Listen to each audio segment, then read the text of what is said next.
At sa ating pong usapang pangkalusugan, ang gynecologic cancer ay isa po sa mga pinakamapanganib na uri ng cancer na maaring dumapo sa isang babae.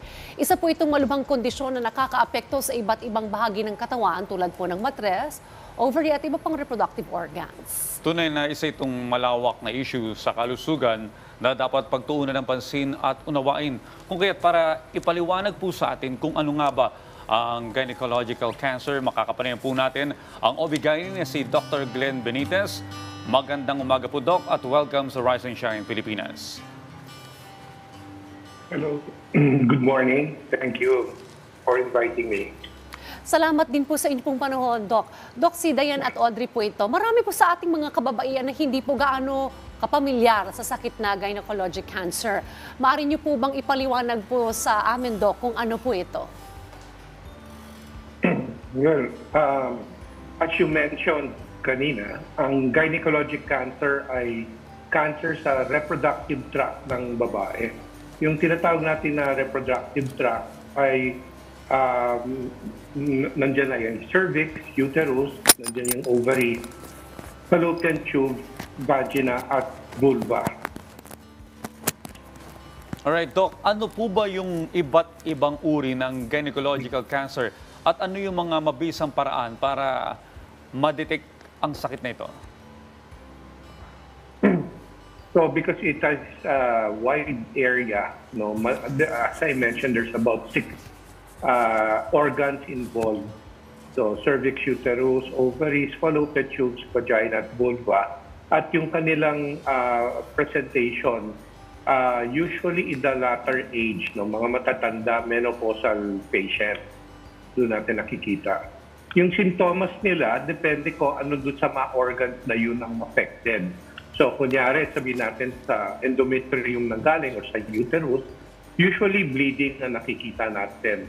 Sa cervix, nakikita rin natin spotting o kaya bleeding after sexual contact or heavy menses, no, during the time of the month na nagme-menses. Kung pumalat pa yan further, nakakaroon ng mga other symptoms such as a mass, may nakakapangbigat na parang obstruction, kunyari in the area. So, minsan nagkakaroon ng pain or discharges. So, depending on what is involved, madaming possible symptoms at kailangan i-consulta na yun. Okay. Dok, paano naman po natin may bababa ang rate ng mga kaso ng cancer nito sa ating pong bansa? Ano po ba ang mga hakbang na dapat gawin, preventive po na measures para po maiwasan po ito ng bawat babae, Dok? Yes. There's various theories ng mga risk factors. So if we avoid those risk factors, dapat potentially mapapababa natin yung numero ng mga kasong gynec cancers. For example, for cervix, sinasabi nila na yung bakuna against HPV, dapat simulan yan at the teenage years, no? Before mag-start ng sexual contact. Pangalawa, dapat monogamy, wag mag-contact sa iba-ibang partners kasi ang paniniwala natin is virus ang nagdadala ng cancer na ito. Posible also, sabi nila, is dapat ang number of children or normal deliveries should be less than 4. So, pag tumaas beyond 3, parang sumasabay na rin tumataas na ang chance of cervical cancer. Of course, smoking, hormonal use, and other factors. No? Yung sa ibang cancers naman, sa tingin nila, obesity and hypertension has a role na hindi pa nila nakikita exactly how, pero very strongly associated for endometrial cancer. So those are things that we could probably do to avoid seeing these types of cancers. Okay, Doc, meron na po bang gamot para sa ganitong uri ng cancer at ano po yung mga ito? So unfortunately, there are medications and modalities for treating these cancers, but they are not very, I'd say, hindi sila 100%. Ang pinaka-important really na magagawa natin para pababain yung mortality rate is to get screened regularly and to get the disease caught at an early stage. So kung nagkonsulta ka at nakita yan sa stage 1, maganda ang resulta na ine-expect natin. Siguro masasabi natin 90-95% survival rate dahil maliit pa yung malignancy. Pero pag dumating ang pasyente upper stage, like stage 3 or 4, kadalasan doon natin nakikita madaming pasyente, bumababa ang survival rate. Di anong gawin mong treatment? Surgery, radiotherapy, or chemotherapy. And they're very, very expensive at mahirap mag-access ng good treatment centers. Dumami na ang mga treatment centers, no, private and public cancer centers around the country, but kulang pa rin. So try to avoid if possible. Yun ang important.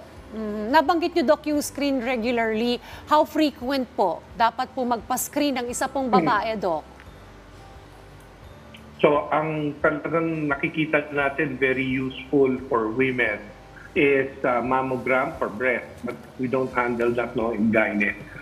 Pap smear is the screening test that we like to do because it has data proving that it has decreased cervical cancer already in the advanced countries where they do good screening.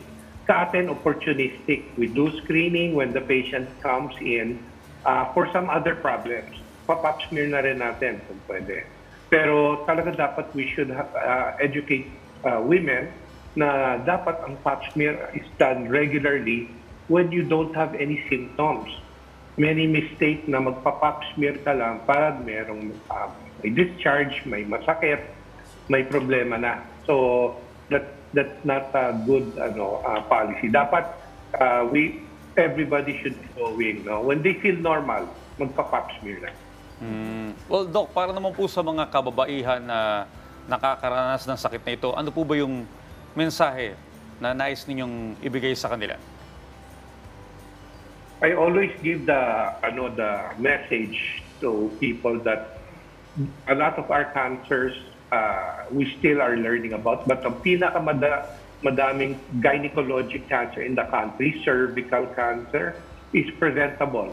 So just think about that. You don't have to develop cervical cancer if you just go for proper screening. And most localities, meron naman pap smear, no? At least once a week, they can do it. In some places, every Thursday, some places, every Tuesday. So you just have to find out, alamin kung saan ang nagpa-pap smear na local health center, get screened pag normal ang feeling mo, hindi yung pag may nararamdaman na. And you can prevent it. You don't necessarily have to develop cervical cancer. Well, maraming salamat po sa libreng telemed at mga mahalagang impormasyong ibinahagi po ninyo sa amin tungkol po sa gynecologic cancer. Dr. Glenn Benitez, isang OB-GYN. Salamat po, Doc.